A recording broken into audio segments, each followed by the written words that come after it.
Adonai, a paz do Senhor, igreja. Eu queria pregar um pouco hoje pela manhã, hoje, 31 de agosto, nós estamos aqui na Palavra de Deus, em Juízes capítulo 3, preste atenção no que Deus fala pela manhã. Servidão dos israelitas sobre Cusã. Essas são as nações que o Senhor deixou ficar por elas provar a Israel, isto é, provar a Israel, Israel não sabiam de todas as guerras de Canaã. Tão somente para que as gerações dos filhos de Israel delas aprendessem para lhes ensinar a guerra, pelo menos os que antes não sabiam disso.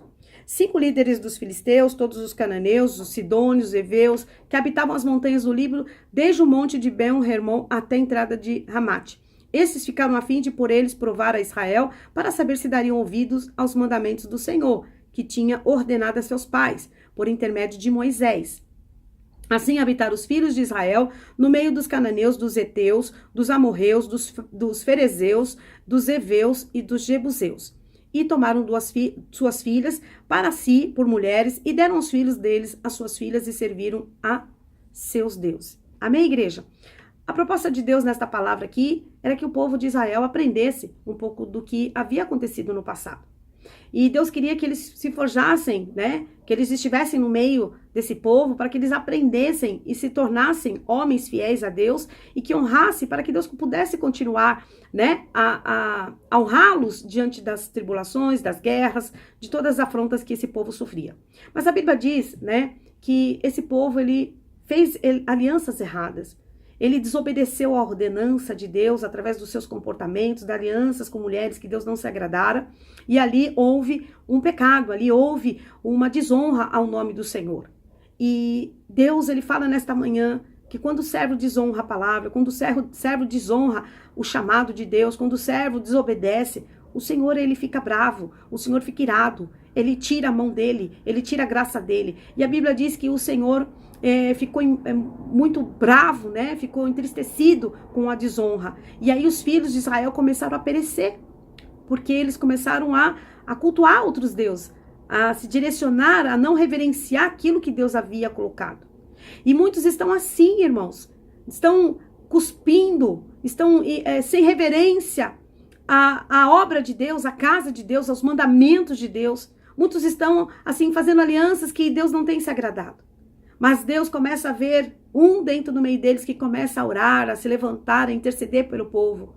Interceder por aqueles que estão em pecado. Interceder por aqueles que estão desobedecendo o Senhor, crendo que o Senhor é poderoso para mudar. E Deus levanta um da descendência de Caleb. Deus está levantando hoje,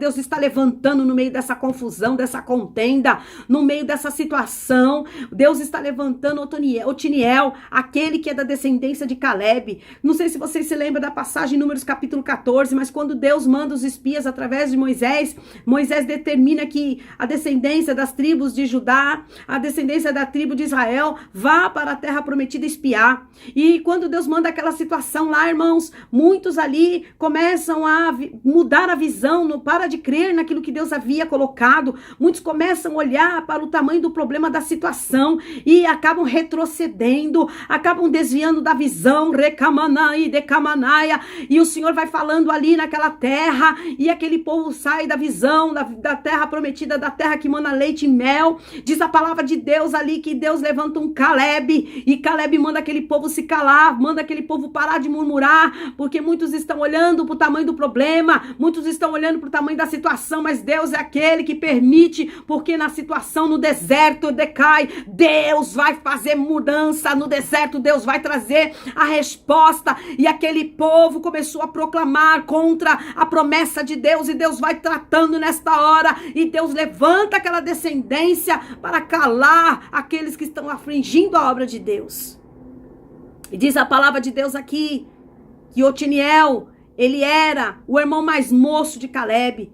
Eu não sei o que você está passando, eu não sei de onde você está vindo, eu não sei o que está acontecendo, mas eu quero proclamar alguma coisa na tua vida hoje que provém dos altos céus, que não provém de mim, mas provém do rei. Hoje Deus coloca o espírito dele sobre Otiniel, e esse espírito vem para te ajudar. Hoje Deus levanta Otiniel na vida de muitos para ser o libertador dessas garras. Deus vai usar pessoas para abençoar, Deus vai usar pessoas para te corrigir, Deus vai usar pessoas para falar qual que é a visão do reino, Deus vai vai ouvir. Talvez você não queira ouvir onde você está, mas Deus vai te levar onde você for, e aonde você for, você vai ter que ouvir a verdadeira palavra de Deus, porque assim foi com esse povo. Deus usou Otiniel, descendência de Caleb, o irmão mais moço dele, para proclamar sobre aquele povo, e diz a palavra que o Espírito de Deus visitou ali Otiniel, e ele pelejou pelas causas daquele povo, e aquele povo foi liberto, aquele povo foi transformado, e a Bíblia diz que 40 anos houve sossego e paz naquela terra.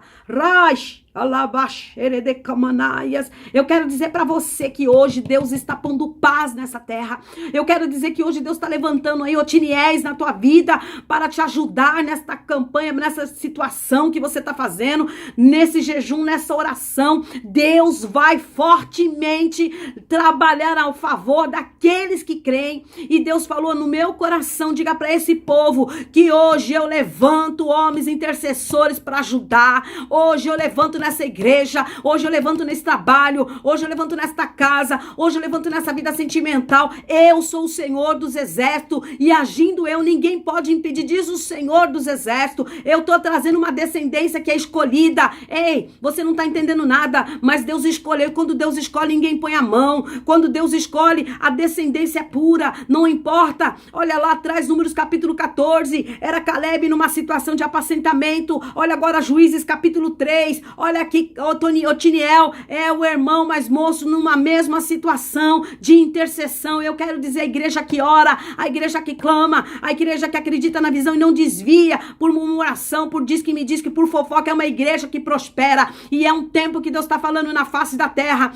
Eu vou limpar a igreja de Cristo, e eu vou trazer aquilo que tem que ser trazido pelo poder, pela honra e a glória do meu nome, diz o Senhor. Vou eu levantar nessa terra homens e mulheres dispostos a pagar o preço para levar o evangelho da salvação. E o Senhor vos deixa paz. Ai, xeredecamanais. Muito forte o que eu ouvi agora de Deus na minha alma. Amados, receba essa palavra no teu coração. Terça-feira, às 20 horas, Bispo Atanadê dos Milagres. Culto das causas impossíveis. Quinta-feira, às horas, círculo de oração. Depois nós temos 9 horas culto. E após vamos subir ao monte. Sexta-feira da batalha espiritual. E domingo da família. Se você crê, toma posse da sua vitória. Shalom, Adonai. Ele é o nosso Deus. Ele é o Senhor dos Senhores. Talvez o homem queira interferir nos projetos de Deus, mas ninguém toca naquilo que Deus preparou. Ninguém toca naquilo que Deus levantou. Amém, igreja? Receba essa palavra. Creia, Deus está cuidando de nós. Deus está conosco. A visão não é terra, a visão é reino. E reino não se explica. Reino é mistério. Reino são coisas que o homem não viu, que o olho não enxergou, que o ouvido não escutou. Reino se vive com autoridade e poder. Reino se vive em obediência. E Deus está trazendo uma visão de reino para você nesta manhã. Que Deus te abençoe, te guarde e que o nome do Senhor possa resplandecer sobre você e os teus. Amém? Um beijo da Bispa.